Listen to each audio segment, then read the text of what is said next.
सरकारने आचारसंहिताचं कारण पुढे आणलेलं आहे. आचारसंहिता चालत राहणार आहे. विधिमंडळाचं कामकाज हे विधिमंडळाचं कामकाज आहे आणि त्याच्यामुळे विधिमंडळाच्या कामकाजात या पद्धतीनं आचारसंहितेचा बहाणा आणून समजा या अधिवेशन या ठिकाणी बंद करण्याचा सरकारचा घाट असेल तर हे चुकीचं आहे.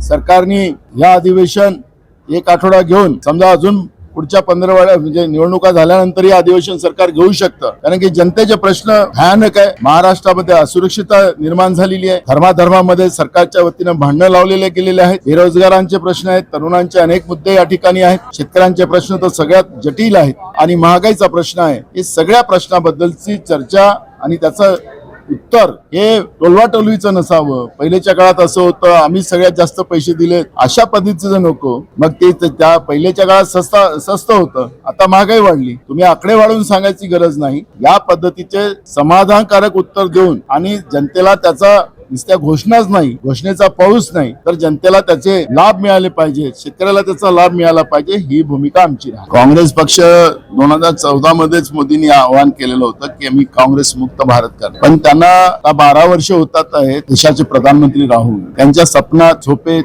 जेवतात, कुठं कुठं जातात, तिथं काँग्रेसच दिसते. त्याच्यामुळे काँग्रेस हा कधी मुक्त होऊ शकत नाही. ज्या काँग्रेसनी या देशाला स्वातंत्र्य मिळवून दिलं, संविधानिक व्यवस्थेमध्ये लोकशाही आणली आणि हा देश उभा करण्यामध्ये काँग्रेसचे योगदान आहे. काँग्रेस कधीही संपू शकत नाही. जे बेईमानीनं सत्तेत आले कधी संपू शकतात हे या ठिकाणी आम्ही आवर्जून सांगू शकतो. आता ते सगळे मुद्दे आहेत. महाराष्ट्रात एक कामठीच नाही. महाराष्ट्रामध्ये सगळीकडे ज्या पद्धतीनं निवडणूक आयोगाला हाती धरून, प्रशासनाला हाती धरून, पैसे वाटून, प्रक्रियेमध्ये हस्तक्षेप करून त्या स्थानिक स्वराज्य संस्थांच्या निवडणुकीमध्ये गडबड केलेली आहे. ती नुसते कामठीतच नाही तर संपूर्ण महाराष्ट्रात. त्यामुळे याची चर्चा विधानसभेत आम्ही आणण्याचा प्रयत्न केला. काय झालं, तुकाराम मुंडेची कमिटी पार्थ पवारांच्या याच्यामध्ये बसवा असं आम्ही मागणी. तर तुकाराम मुंडेचं नाव काय आम्ही घेतलं, त्याच्यावरच भ्रष्टाचाराचे आरोप लावून टाकले. तर सरकार आहे, सरकार मायबाप कोणाचा गळा कापणार, कोणाचा ठेवणार, यांची हुजी करणारा पाहिजे की नाही पाहिजे त्याच्यावर आहे सगळं अवलंबून.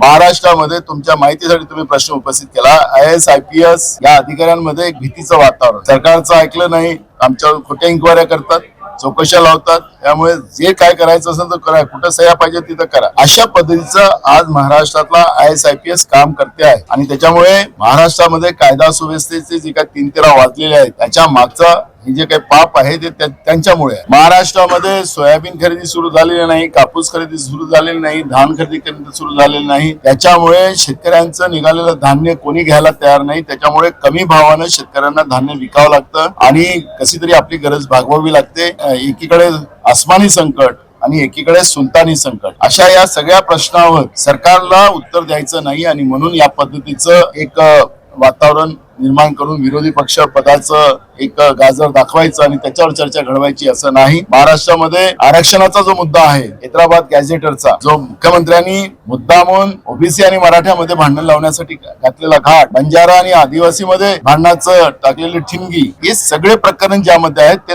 सगळे लपवण्यासाठी एक कमीत वेळाचं अधिवेशन आणि विरोधी पक्ष नेत्याचं गाजर टाकायचं आणि त्याच्यावर चर्चा ठेवायची आणि मूळ मुद्द्याला डायव्हर्ट करायचा हा प्रयत्न याच्यामध्ये चालवलेला आहे. আপনার হনো কামত লাগাও আজই কল করক 1-800-313-1212